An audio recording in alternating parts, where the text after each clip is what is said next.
Welcome, everyone. Yearly event by the European Data Protection Law Review. People often ask, what is the best journal in the world? It's this one. So thank you all for being here. We have this tradition every year. We do the Young Scholar Award. So we just ask any master student, any PhD student from below 35 to submit their articles based on their master thesis or PhDs. Send that in, and from all these submissions, the jury, led by Franziska, will select from that normally the 3 best papers to present here at CPDP. And this year, like, it was clear right away that there were 2 papers of all the submissions that really stuck out. So we said we want to give those 2 the time to really speak and get your questions in. So there will be one winner, and we will announce it at the end. But I want to be very clear, like it was clear from the start that these 2 papers stuck out from all the submissions we got. So they're really both the real winners in a way. So thank you so much. If you want to get a submission, please do. Also your institution, please. That helps us to fund this type of Young Scholar Awards, these types of meetings. August is there from the Lexion, the publisher. Nelly Strativa is actually the spider in the web of the journal, so she is managing everything. I'm gonna hand over. So what we will do is have 2 presentations, and after each presentation, one of the board members and jury members, Maria and Franziska, will comment on it. And then maybe after each presentation and comment, we open up the floor to your questions. So please, this helps them actually in their academic career. If you get your critical feedback as well, be nice, but be direct. So we have 2 presentations. Bilgesu, is the best thing I could do. You are first. Good luck with your presentation. And I read the paper already. It's really good. So thank you so much.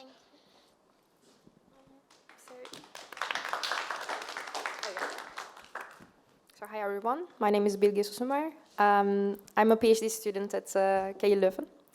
So my paper is about the AI exclusion of biometric verification, and I basically discuss the overlooked risks to fundamental rights and freedoms under the AI Act and also under the GDPR. So when you first start to work on biometric data protection, one of the first things you learn is that there is this functional distinction on biometric identification and verification. And a typical example of the identification is the facial recognition systems deployed by law enforcement agencies. And what happens here is that biometric probe is searched against and compared to many biometric references in a database. And that is why this type is also called one-to-many or one-to-n. And for example, the Clearview AI database and the software is a typical example of this, where a US-based company scraped millions of facial images and created a facial database and then later sold it to law enforcement agencies also included in the EU. A typical example of verification, on the other hand, is the Face ID applications for unlocking smartphones. This is the most typical example, but this type of biometric recognition is increasingly used at the airports for border checks and even at the shops to pay for your purchases. And this is called one-to-one comparison. Sorry, it is a bit like I'm clicking, but it's coming late. So my first observation was that the legal literature was highly fixated on the risks of biometric identification, whereas biometric verification seemed to be a bit neglected. And I think one of the reflection of this can be seen in the AI Act, which explicitly excludes biometric verification systems from the high-risk applications. So this means that the deployers of these applications are not required to implement obligations such as fundamental rights impact assessments or third-party conformity checks. And also, biometric verification systems are exempted from the accuracy, robustness, cyber security requirements. Also, there's an exemption very similar to the household exemption in the GDPR, and it is very likely that the example I showed about the Face ID, for example, will fall under that exemption. So what does actually verification mean under the AI Act? So the AI Act states that the verification is the automated verification, of the identity of natural persons by comparing biometric data of an individual to previously provided biometric data, also called one-to-one verification, including authentication. However, when we look at the technical definitions in the international standard organizations, ISO states that some one-to-one comparison algorithms compare one biometric probe to many references from multiple data subjects. So it means that the verification function can still work with one-to-many searches, but still generate the probabilistic score based on the most similar template to the probe in the reference database. So this implies that the main focus of the difference should be how the search is done, rather than the comparison, and the database used, rather than the mere comparison or even the purpose. So this is actually one of the arguments that I built in this paper, but I will elaborate it on later. So in practice, we also see blurry lines between these two functions, and which was already actually stated by Wayman in 2005. The verification identification dichotomy has been clouded by the development of surveillance and modern few-to-many access control systems. And we see in practice, in many sectors, but specifically in finance and border control, first one-to-one searches and comparison is made, and then the system is moved to one-to-n comparison. Or it switches back and forth. And one of the examples also in the ID.me is a US-based company, and they declared really conflicting statements about their usage of biometric identification and verification. So they moved back and forth about their claims, and it turned out that they were actually using one-to-n searches. So I build my arguments actually on this provision, recital 8 of the AI Act, which says that the biometric verification is excluded because it is likely to have minor impact on fundamental rights, and usually there is an active involvement of the data subject. So I will start to build my argument from this second part, the active involvement part, and then I will come back to the minor impact of fundamental rights. Sorry, again. So there is a presumption of active involvement of the data subject, and this is about the controllability, and it is regarded as a cooperative process when it comes to biometric verification.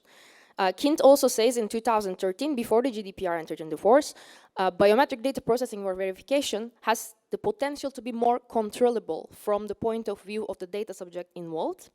However, when we look at the AI Act, there is a phrase previously provided by biometric data, regardless of who provided it. So in this phrase, enrollment phase is totally neglected, and it allows essentially biometric enrollment and verification to be done remotely and without the conscious involvement of data subject. When we look at the ISO definitions again, there is an entry about biometric claims, and in that definition, ISO also states that biometric claims can be made by anyone, they do not have to be made by the subject. And then the recital 7A of AI Act further confirms that individuals can make verification claims, but they can be made by anyone just to confirm the identity of a natural person. So I understand from this that biometric verification can be done remotely without the active knowledge of the person. And also we saw, for example, some cases, Swedish DPA, for example, fined a school for using facial recognition, although both students and their legal custodians were informed previously about the processing. So a student's presence can be verified through such a system. It doesn't have to be an identification system, but in this report, there was no distinction also between the identification and verification. The Swedish DPA only used the term biometric recognition. So one can also argue that why don't we go to the GDPR actually, that this should be our starting point when it comes to biometric data. Recognized by Alskind, there are broad exemptions in the GDPR, including processing for substantial public interest and archiving purposes. Am I again late? Yes. So, I am kind of sure that you are already tired of hearing about how consent doesn't work, the individual control is not, is not working.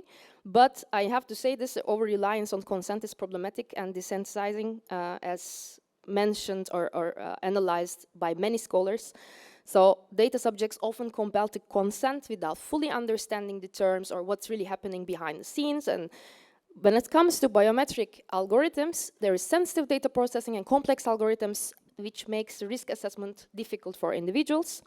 And this, coupled with the technology design nudges, for example, very simple example that in my phone, there is a configuration update that is always there and it never goes away because it wants me to do the Face ID configuration. So since I don't do it, it regards that I didn't terminate and finalize the configuration of the whole update of my iPhone. So this is very over-normalized, so that's my point. And then if we come back to the first justification, minor impact on fundamental rights, this is just the overview of some points and the pressing legal issues that I made analyze in the paper. And I start with the accuracy.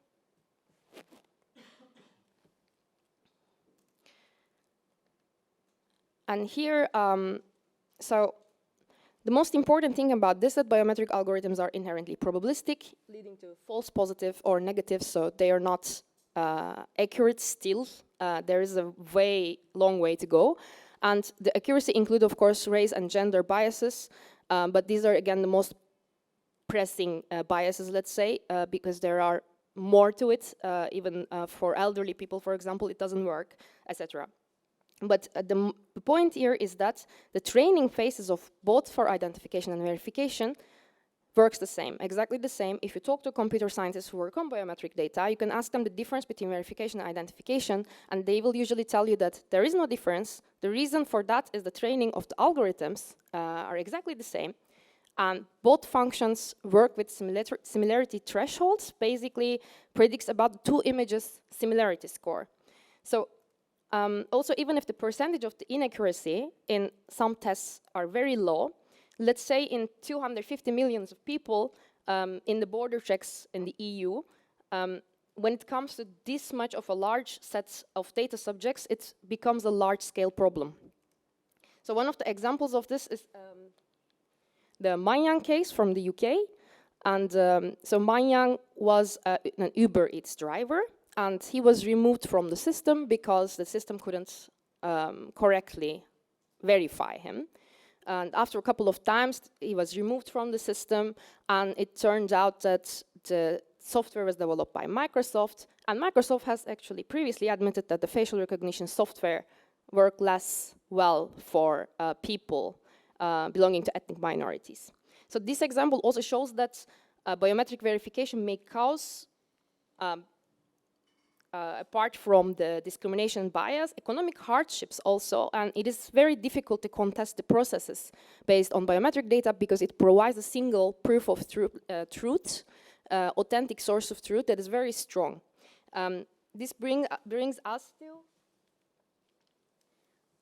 deepfakes are another problem because they are crafted from biometric data and they threaten highly identity security and fraud prevention. And this is also because of the public accessibility of biometric data. It is very easy to capture facial characteristics or any other biometric data is, but right now the facial recognition is the most hyped one, most used one, and it is really easy to capture. So the problem here is once compromised, biometric data cannot be resecured, and this is a very high risk.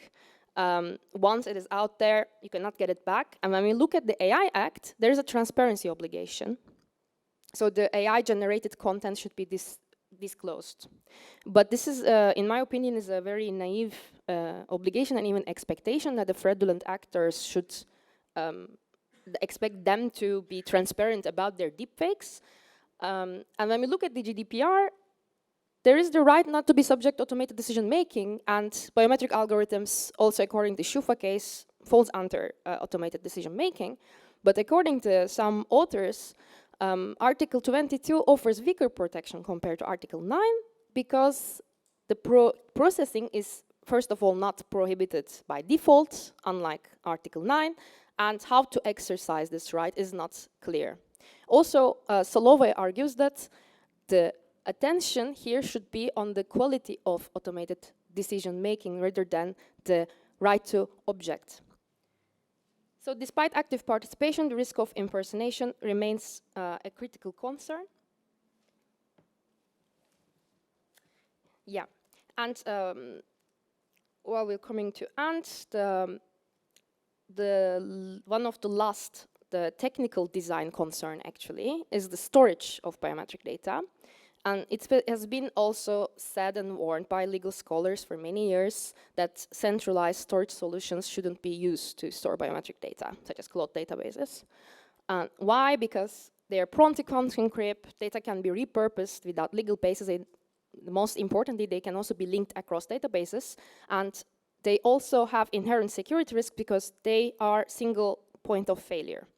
So European Data Protection Board also notes that quite recently, verification processes might link individuals to law enforcement databases, potentially leading to significant consequences, such as arrests based on system alerts.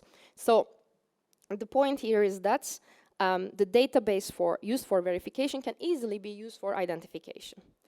And DAX tool report, also a recent one, highlights risks of storing biometric identifiers in the cloud, and they state that suggests that this distinction should be based on usage context, storage location, and user consent. So I agree with them, and the location where the biometric identifiers, biometric data in general are stored should be the main distinction, main parameter. And last but not least, biometric verification can still be used to surveil people. So I used the definition of Marciano. I hope I am pronouncing it correctly. So biometric surveillance, according to him, refers to the use of automated systems that measure biometric characteristics to identify, monitor, and control individuals and populations. And I should have started from the beginning, actually. Oh, sorry.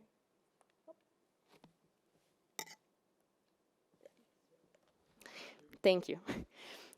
So biometric verification and any kind of actually biometric data use is usually linked to an already identified individual. So there is always an additional data comes with that biometric data. It is a natural inherent in the function of both identification and verification. And when it's coupled with the market concentration, most providers are no longer interested in biometric identification itself, but in tracking the behaviors, movements, and habits verified by biometric data. There can be discussion also, like, are those categories biometric data as well? Yes, but this is, of course, out of the scope. And in this way, of course, there's a strong link between a digital persona to a single individual, and these can be linked and aggregated through and across various databases. And for the concluding remarks, I basically argued that the EU regulatory framework, AI Act and GDPR, relies on functional distinction, creating confusion and missing technical overlaps. And the AI Act could have addressed the quality of automated decision-making processes, and it's a missed opportunity, in my view. And for some recommendations, of course, biometric data verification should be initially processed in compliance with the GDPR, and AI Act, of course, refers to the GDPR. and the legal basis in Article 6 plus Article 9 should apply, but this whole compliance process is very confusing for the stakeholders, but also for data subjects to understand what's happening behind the scenes for the reasons I discussed before. Very fast, not every situation requiring authentication needs biometric verification, so the normalization is very scary, if I'm going to be honest. And there's, I think, more research to be done, because what I did here is just analyzing the most pressing legal issues, and I think there are more ethical analysis needed. And for the technology design, the probe and the template should be secured in a local data subject device, but there are also problems about it because decentralization of the data and the technology, I think, is not yet very mature, but also the regulation is not ready for it. But the focus should be on the databases and safeguards, not just purpose-based distinctions. And all in all, we should avoid the binary and reductionist approach to technologies in general. So thank you. Oh.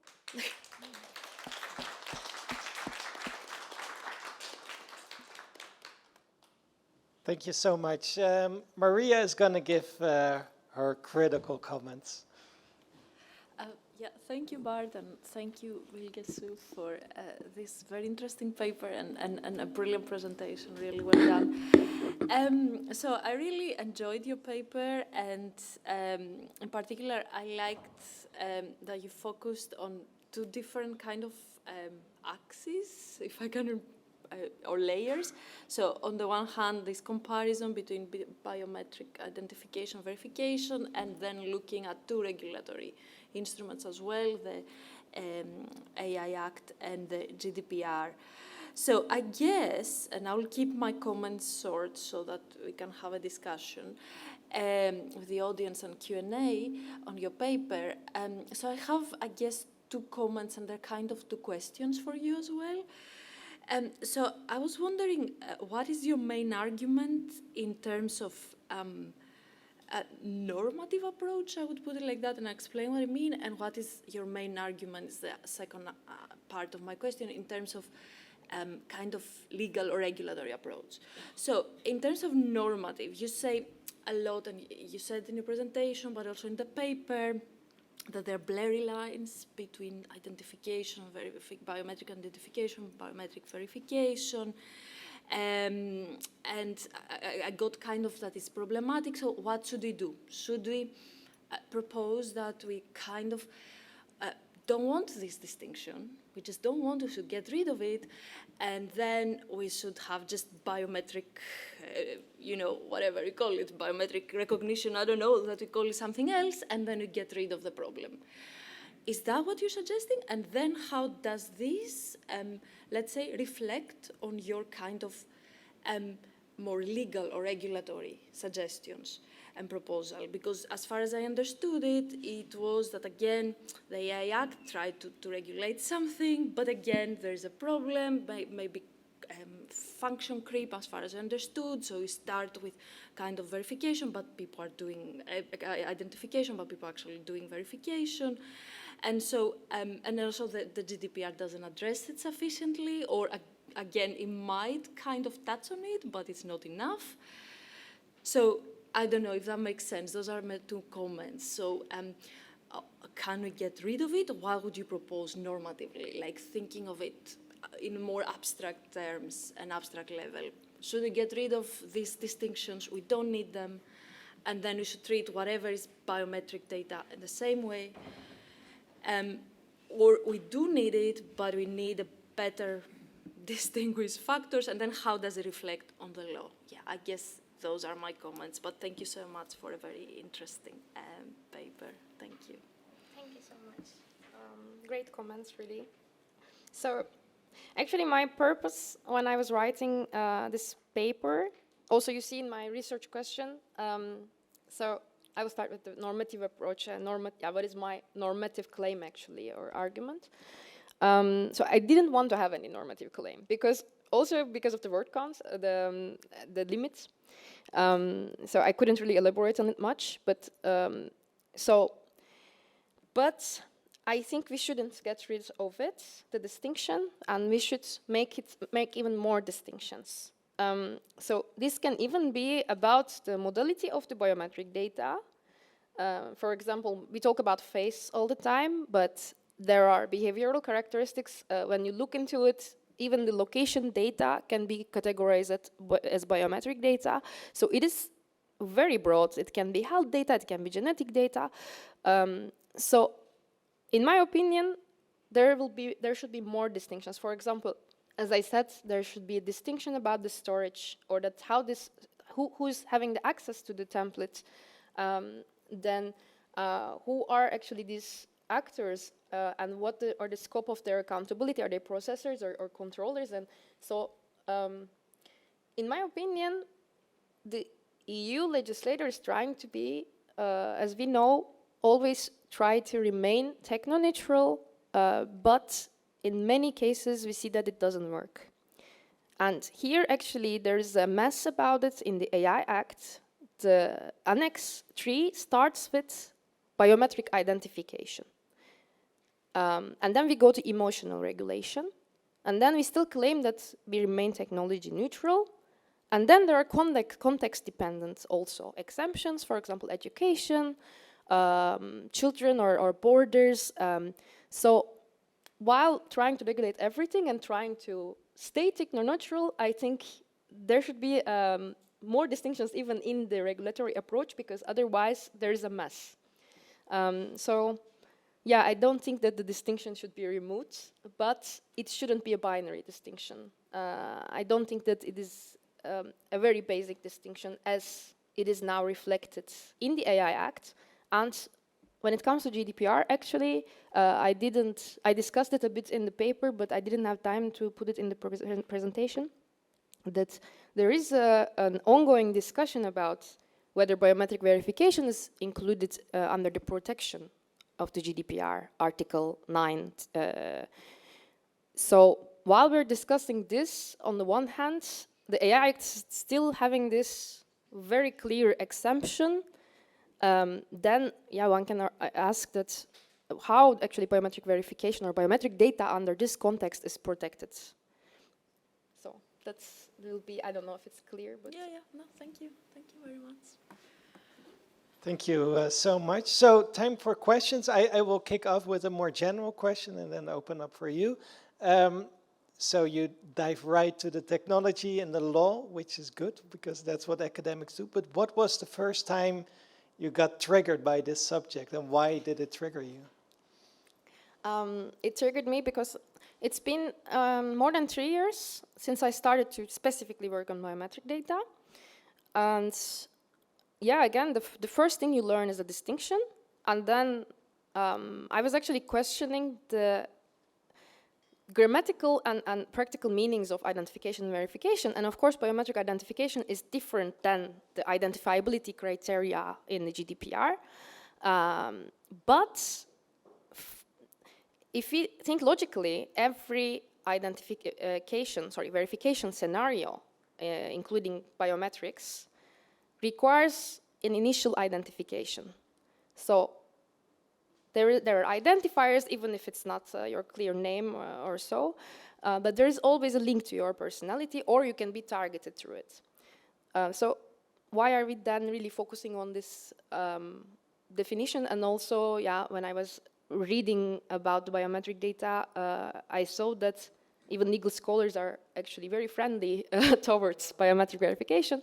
So I think that was the main trigger, because it shouldn't be that innocent. So you got angry a little bit. Yeah, that's good. That's a good starting point. I always think like when I get angry, that's a good starting point for academic research. And then you nuance it on the way, but it's a good starting point. Okay, who has questions, comments? Yeah, Mark? Thank you. Mark Cole, also one of the editors. I have two questions. Number one is, and forgive me if it's not 100% correct, the question, because of the delay with the slides. Maybe I was listening and trying to. So on the slide with deepfakes, you mentioned Article 22. Mm-hmm. Why? Why automated decision-making in connection with deepfakes? Why actually I did this? Because, for example, in terms of, because I was actually trying to connect the Manyang's case to the deepfakes, because also I couldn't really reflect, it's my fault that one subsection of the paper in the presentation, that this is the biometric data is providing a very strong proof about the personality, so that once, for example, let's imagine, our biometric data is involved somehow in a crime scene, or somewhere that a criminal activity took place. It is very hard, if possible, to deny or object to that, or prove otherwise, especially from a perspective of data subjects. I think is very problematic because of the power asymmetry. And we see in the Manyang case also the Uber really forced and pushed the claim that their algorithm works correctly, although Microsoft previously said that it doesn't. So the connection with the deepfakes is that once the algorithm doesn't work correctly also, there is a very big chance that your deepfake can be used against the system, and then you are the one actually dealing with the burden of proof, which is, I think, impossible to actually prove otherwise. It's just very interesting because obviously then it's not actually automated processing of personal data, because it's not your personal data, it's a fake of your personal data, right? So it is a legal issue, very much so. Now I understand why you made the connection, but indeed that is why the question of how to deal with deepfakes is so difficult, because if they're the basis of a personal data processing, which is not actually personal data processing, but a fake personal data processing, we're not really within the application of the GDPR. It's a little bit, it reminds me a little bit of what Scarlett Johansson is doing now, right? Yes, with her voice. exactly. Not under the GDPR, obviously, but it's the same question. Well, can you defend it? We're back to privacy and personality rights when the question is how are we defending our own image, right? And the second question would be, okay, I agree with you that an average criminal that is planning to install a deepfake is not going to say, ooh, damn it, now AI Act, I need to label it. But isn't that the whole dilemma of criminal law anyway? Because the average, well, not average, because that's quite a rare, but somebody who manslaughters, there is analysis that if somebody wants to do that, they're not going to reflect in the final moment before they stab somebody to death. Maybe I shouldn't do it because I might go to prison because it's really. Nonetheless, we have criminal law. And one of the reasons is because then we can enforce if somebody violates against it. And what would you do with the argument to say it's good that there is a transparency obligation, although in all those cases where it would be necessary, it's going to be disregarded, but at least then we have a basis that somebody can do something about it, hoping that the AI Act will actually be enforced. Isn't that reason enough to somehow involve a criminalization, quote unquote, of deepfakes, of the lack of a transparency of deepfakes in the AI Act? I think, I mean, besides my comment that is naive in this, just under the analyzing my research question, but I think, and I was talking to my colleague also about this, and we also agreed that it is a very necessary obligation, because deepfakes can also be used for education purposes, or, for example, for the Scarlett Johansson case, that if they were, for example, transparent about it from the beginning, there wouldn't be probably that we were hearing this case. So I think it's a brilliant obligation, but I'm also curious how it will apply, and it should be distinct from the, I think, of course, the criminal law, but there is, I think, still the question that how a data subject can prove otherwise, that they are not the source from that data, or is the fake data, but also that it is still produced from the biometric data, although it is synthetic data. So the source is still the human being. It's the same data subject, usually. Of course, maybe there are different techniques. So for the first question, again, like, so I think even if it's fake, if you look at the source of the data, there should still be some sort of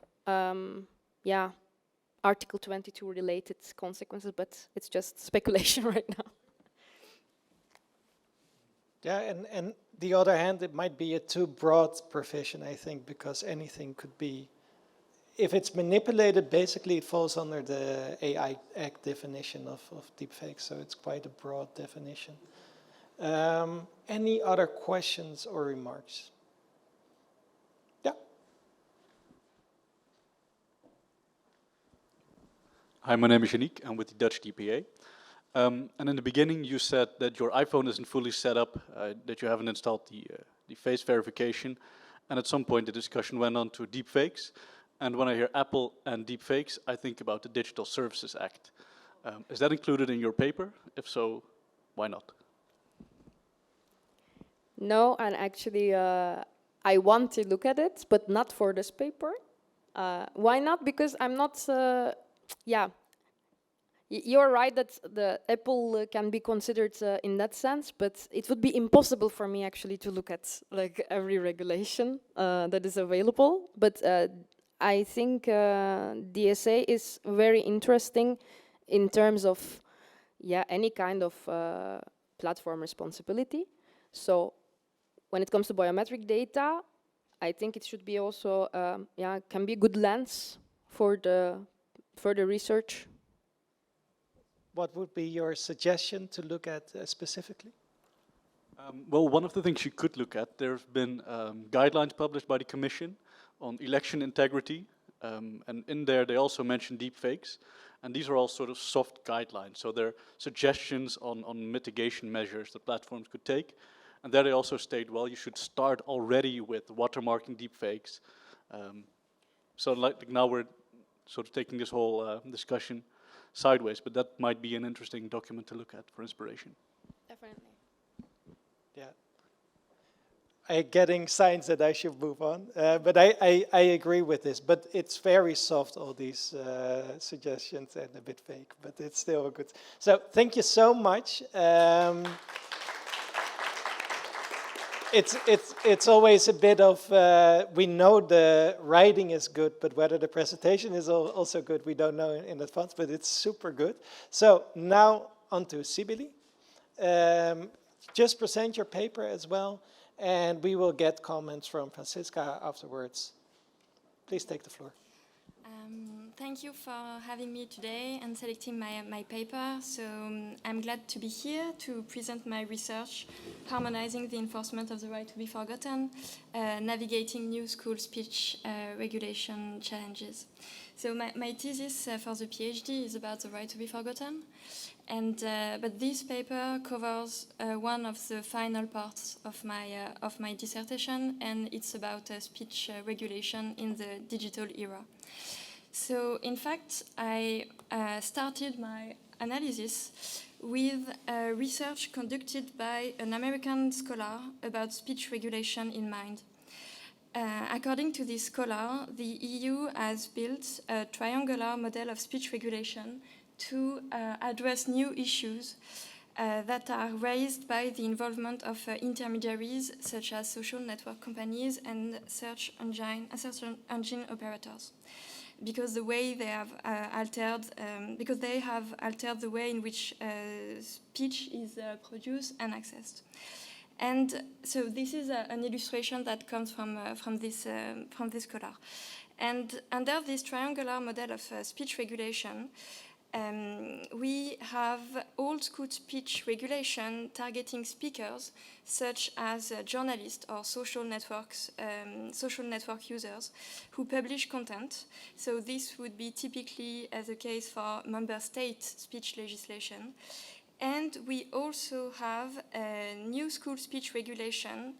So here EU regulation that targets intermediaries such as social network companies and search engine operators, to compel them in the way in which they moderate their user-generated content. So they frame, in fact, this legislation frames these intermediaries' private governance systems. And I found this idea very interesting, and beginning with the fact that it builds bridge between the DSA, so EU Intermediary Limited Liability Law, and the GDPR through the right to be forgotten. And thanks to this idea, the issue faced by both frameworks can be assessed more comprehensively. And if we think this way, like the right to be forgotten, in fact, as it was elaborated by the CJEU, is a way for the CJEU to frame the search engine operator, the way in which the search engine operator moderates content. Because this intermediary will assess whether to take content down once a data subject has flagged it, and to adapt its decision, it will base its assessment on EU standard and guidance and not its own criteria. And in the context of search engines, this procedure has already been described as a notice and delist mechanism, echoing the notice and takedown mechanism of the Digital Services Act. I also found this idea interesting for other reasons. This American researcher is kind of critical of new school speech regulation because for him it's a way, like there is a risk of censoring speech. But I see value in it. In fact, the EU does not merely seek to regulate speech. It seeks to regulate speech in a distinctive manner. And the EU action is driven by the idea that the web should provide, this is not my wording, this is a DSA wording, safe, open spaces with core European value at the center. So this point has been clearly made for the DSA, but it is equally valid for the right to be forgotten, because with this right, the EU has recognized that limits to freedom of expression must be in place to protect other competing rights, such as privacy and personal data protection. And another important aspect of new school speech regulation, for me, to my understanding, is that it allows states to retain control over intermediary speech regulating activities. So in this regard, it is true that the role given to an intermediary in the first place to decide whether or not to take down content has been and is still highly debated. And there is an opposition between this way of dealing and actions in judicial courts, which should be favored. But in fact, this opposition does not consider the role intermediaries already play in speech regulation through their private governance systems. And so in this regard, new school speech regulation is valuable because it guarantees the state oversight of the private governance systems established by the intermediaries. Otherwise, there is no control. And this claim is valid both for the Digital Services Act and for the right to be forgotten. Thus, in this paper, I argue that ensuring the effectiveness of the state of the oversight is one of the most crucial issues the EU have to face to make its regulation work. And this is why my paper focuses on oversight, analyzing how the right to be forgotten is concretely enforced today. And on this very specific topic, there has been little research on the enforcement of the right to be forgotten following the Google Spain ruling. And interestingly, this research has pushed for the creation of ad hoc oversight bodies. And we have also expanded research on the enforcement of the GDPR. And my paper aims to confront both. So what is the current situation today? Today, DPAs oversee intermediaries' speech regulating activities through the right to be forgotten. And before starting my analysis, I just wanted to highlight an important element that explains why this DPA task is especially challenging. And this point has been made by Hilke Ijman. In fact, he underscored that DPA acts within two constitutional frameworks. They must, this is the EU constitutional framework and their member state constitutional framework. So in this area of speech regulation, it means that they must reconcile two imperatives. It's fostering citizen trust in protection through EU data protection law, but it is also respecting their national traditions regarding how freedom of expression is enforced in their own member state. So when DPAs oversee intermediary speech regulating activities through the right to be forgotten, they have to overcome two challenges. They have to ensure that there is, like, the right to be forgotten is effectively and consistently enforced across the EU. But they have also to take into account and reintroduce judicial oversight, especially when the right to be forgotten is applied in defamation cases. Because in these cases, the issue for freedom of expression is especially sensitive. And so these two elements constitute the two parts of my paper. So, regarding the administrative enforcement, in this section, I developed two main ideas.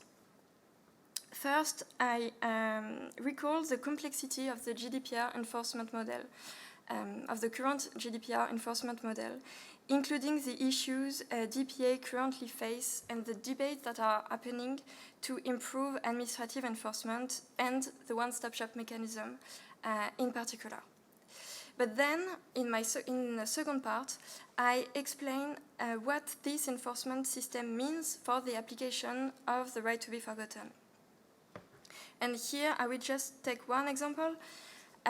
Because intermediaries companies have mainly based their activities in Ireland, it means that the Irish DPC becomes the competent authority to oversee intermediary speech regulating activities, including if the complainant is, for instance, French or Italian. And even though Ireland and Italy are countries that do not share necessarily the same views on the balance to achieve. So here, the GDPR cooperation mechanism could be crucial to ensure consistent approaches in the freedom of expression regulation.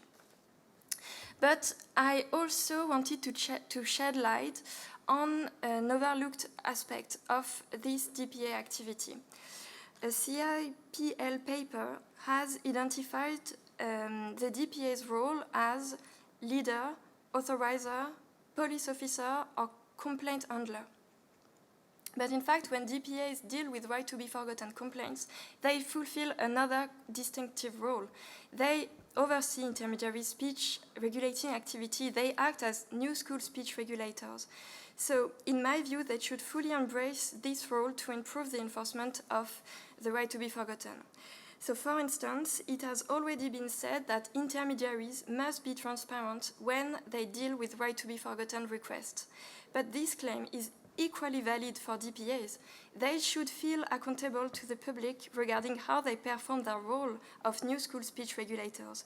So it means that they should be transparent, for instance, on the number of complaints they receive each year, the answer they give, the cases they refer to judicial courts.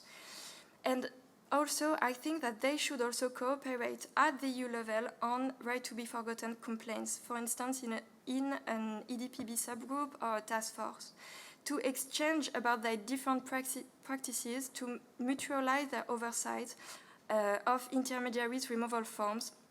In fact, to build a European conception of what online speech should not be. And in this regard, I was amazed by a recent decision adopted by the Spanish DPA, which investigated Google maze of removal forms. And I truly think that this issue should be addressed at the EU level and not by each individual DPA. Then, still on the oversight, I have a part on the interaction with the judiciary in defamation cases.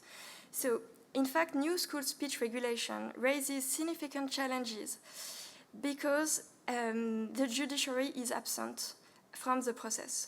Like, the involvement of judicial court has not been foreseen under the right to be forgotten procedure. And this is a significant issue, especially in defamation cases. And this is an issue also for the right to be forgotten, because under the GDPR, allegedly inaccurate content is also allegedly defamatory content. So here, judicial oversight is critical. And to discuss this point, my section proceeds in two parts.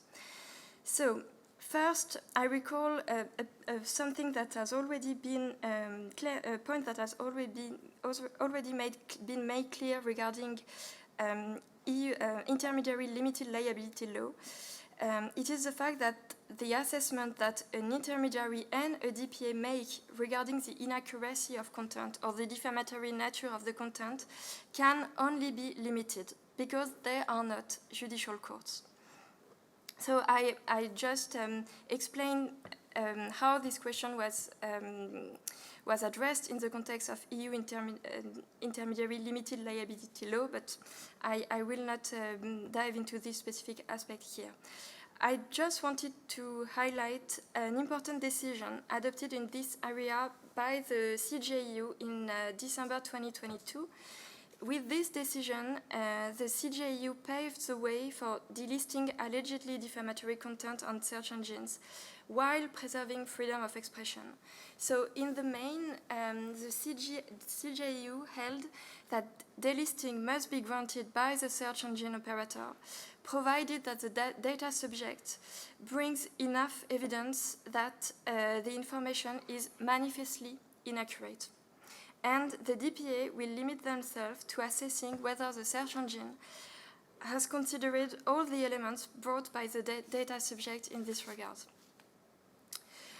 And then in the second part of this session, I underscore the fact that this decision also reintroduced judicial oversight for content that is not manifestly illegal, because the court held that judicial courts are the best place to carry out a complex balancing exercise, and thus the court added a procedural step in defamation cases.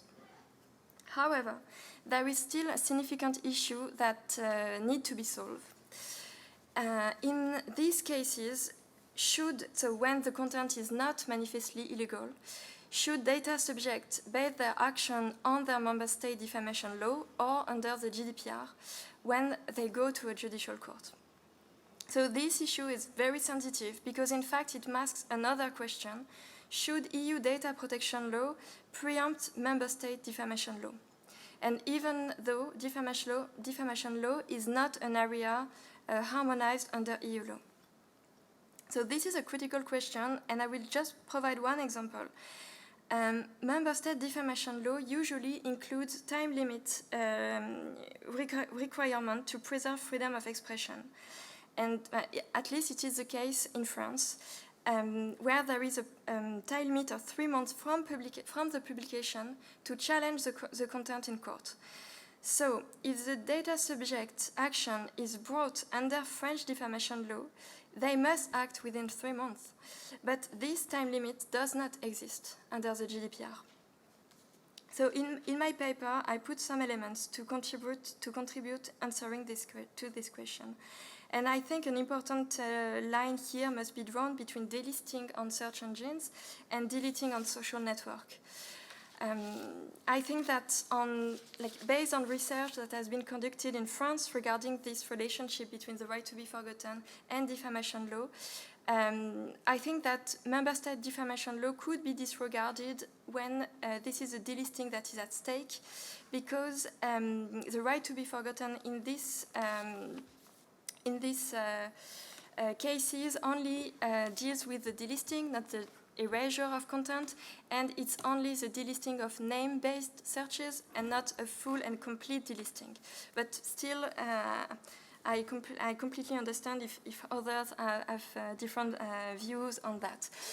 But I also think that this reasoning cannot extend to erasure of user-generated content on social networks. So even if social network companies could be compelled to take down manifestly inaccurate content based on the GDPR,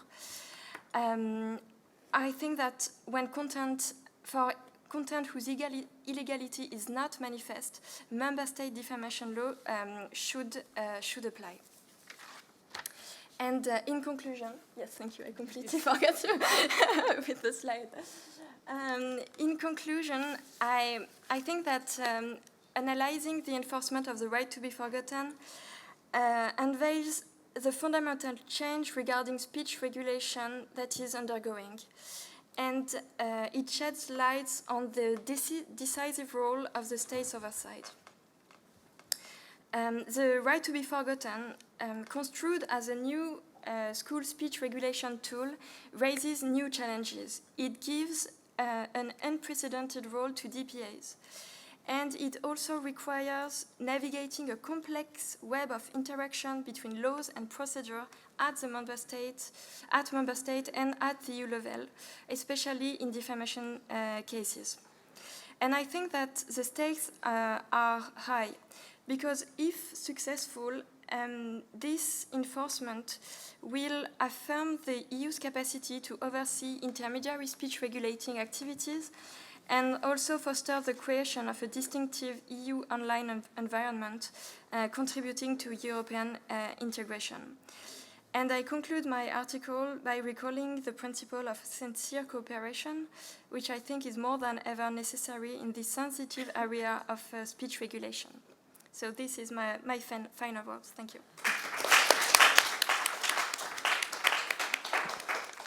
Thank you, Sibylle. I think it was a really enjoyable read. I really thank you for this. I have to say, I was yesterday in this room, and I know that it's super difficult with the slides because you don't see it. You click on, you don't see it behind. Yeah, you don't have a screen, nothing. You don't see the slides, which is difficult if you have to present. Yesterday I also had to turn, and then you lose the voice. So I'm sorry for you to put you in this situation. I totally understand. First, I'm super happy to see a French PhD student published in English, so I just really got perfect. Just continue. It's very important that we also have a French view on that. On everything, actually, so thank you for this as well. I think you want to contribute to the debate how the right to be forgotten is enforced against search engines and social network companies, and I think as you recognize them as the actors which have a big influence currently, and I think this is very good. You post two. I skip my 4 pages of comments when I look at the time, so I just do some remarks on it. So you conclude with 2 problems, I would say, or you see 2 problems. You see the effective and consistent oversight, and you see new procedural challenges addressed at member states level, more or less. And you propose, as I understood, that there should be not this decentralized approach via the DPAs, but rather a more centralized model and more harmonization. This is at least what I got from your paper. So the need for more harmonized procedures to ensure a more effective enforcement. I think this is a good proposal. So you just need to maybe underline this with certain sources or more sources, but it's fine. So you propose also to use more the one-stop mechanism instead of all these decentralized DPAs, which makes sense to me, and to use administrative principles such as equivalence, effectiveness, and sincere cooperation to use this enforcement or to tackle these enforcement problems. This is also, I think, a very good proposal.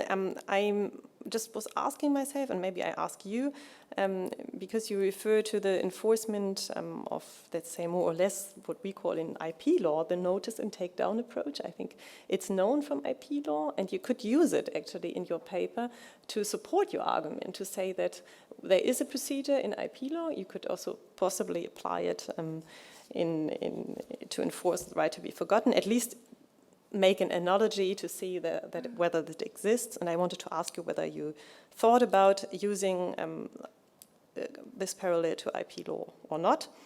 This was the first question. And you also question whether there should be more proactive monitoring obligations for search engines for, let's say, identical or equivalent content, because you analyzed this Google case law, and you vote for an EU understanding of what constitutes manifestly illegal content. And I wanted to ask you, how should the EU come to this understanding? Is it a list, or who should decide, and how should be decided on this? Yes, maybe I leave it here and I skip out the rest. And yeah, it's a very interesting paper, just to say. It's structured according to the French version of two and two, so I know it from my studies. Maybe it would be good to add a conclusion on it, to give some answers, because this is usually what sometimes I miss in the French system, and it would be good for an article. And yeah, maybe just a brief answer to these questions, and then we open up to the public. And the award, we still need the award. Indra is prepared to hand it over. Perfect.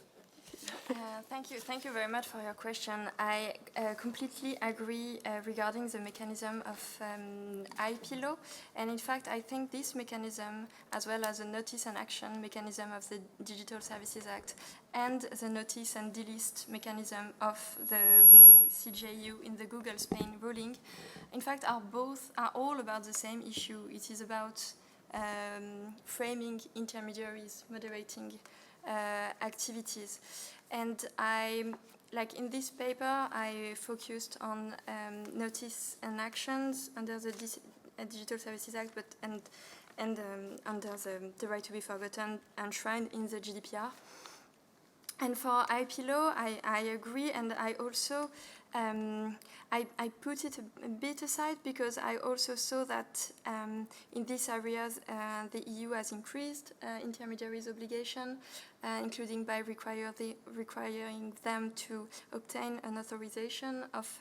So I think, like in fact, I addressed this issue in my thesis a bit earlier, and not on the enforcement aspect. But yes, I will try to see how to incorporate this issue as well. And regarding the manifest illegal or inaccurate nature of content, like this is something, like I don't know for the other member states, but in fact this is something that we already know in France, because we have like the French legislation that implemented the EU intermediary limited liability law require intermediaries to take down 8 full content, provided that this, because they are illegal under French law, provided that these content are manifestly illegal. And in fact, this adjective was added to preserve intermediaries' liability, because it limits the situation in which they could be held accountable for not removing content. So I think that this was a way for the CJU to preserve intermediary liability, but also to preserve user speech. And who should conduct an assessment regarding the manifest illegality? I think that, like, under the procedure the CJU developed, it will be for DPAs. So, interesting question.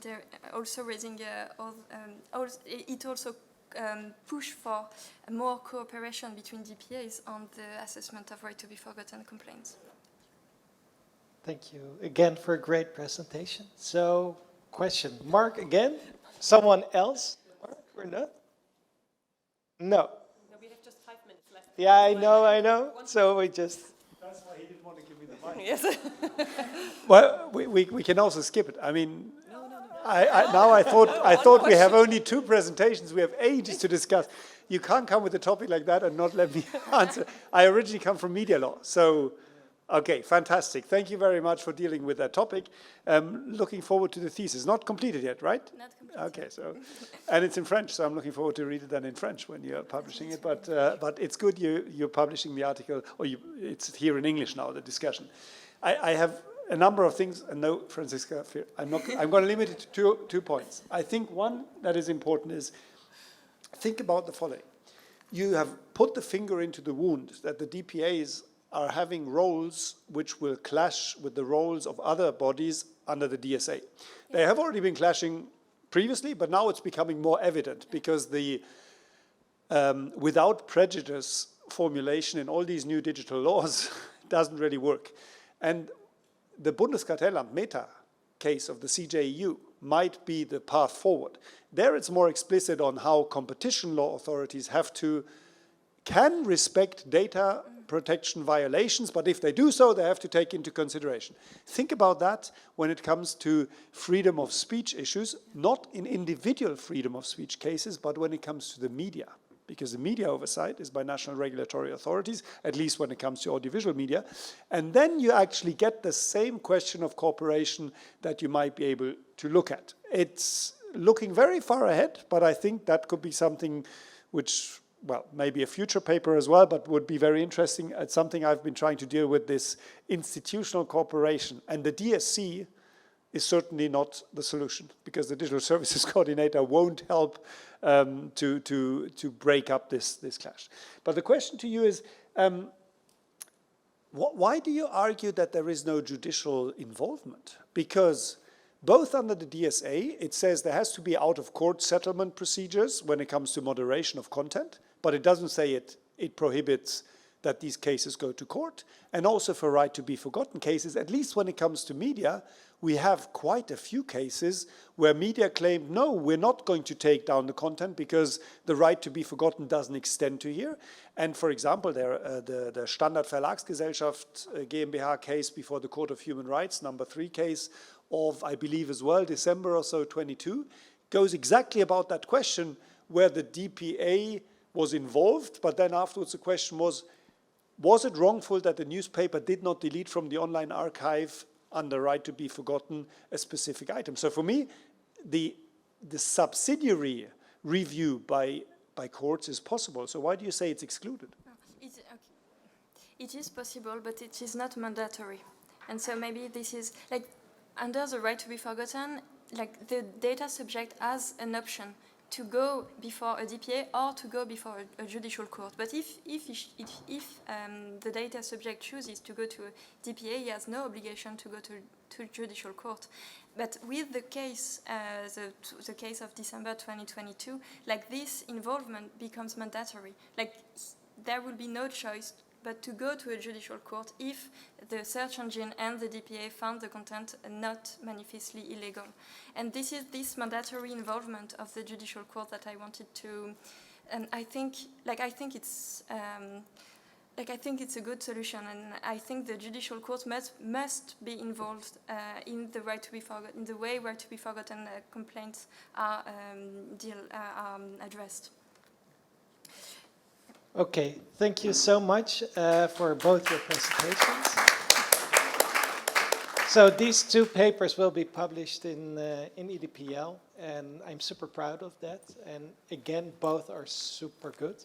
We have found Indra, Professor Indra Spicier, prepared to hand over the word. I saw special shoes being put on, so this means something. So there's no prize.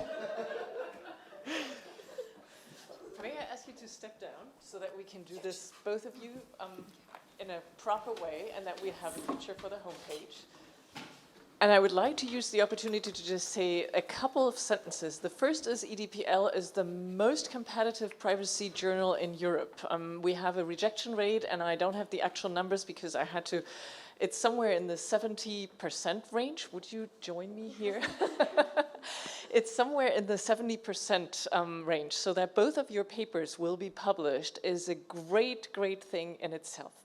We had a number of contributions, and we picked the 2 of you to be the runner-up and the winner. And this, again, is something that both of you, whoever is the runner-up and whoever wins the prize, should really take into account. So this is in itself already a prize, and we will give to the runner-up also a prize-worthy certificate so that you can put it into your academic resume. And I think this is important to know so that both of you know that this was a close call, and we are very, very proud. One thing I would like to say, and I know that Franziska joins and Maria also, we do a double-blind peer review. And in the end, we found out it's 2 ladies that we have selected. And this is fantastic, I think, and it shows that we do have a young, aspiring crowd which really performs and can stand up against male domination in the field. And maybe it will be female domination, I don't know.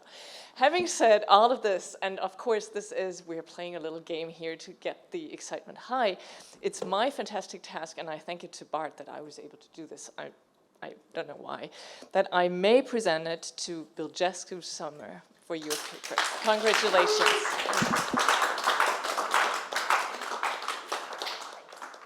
Congratulations to you too. I know it's a disappointment, but it was a close call. Thank you very much. Congratulations.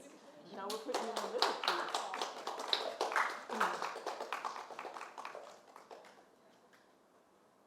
And one just with the 2, I think. really appreciate. Thank you for being here as well today. Speech. Ouch! I didn't think of that.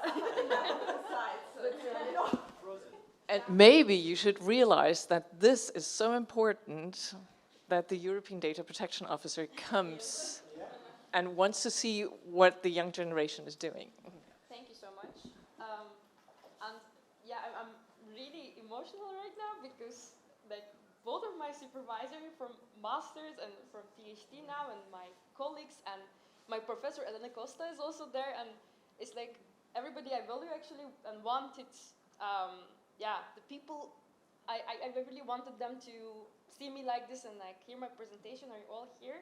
And I really also am really thankful, and I really appreciate the effort of Abdullah Albi here, because he is the first one to give me really good feedback, as the Yildirim as well, and she was here, but she just left.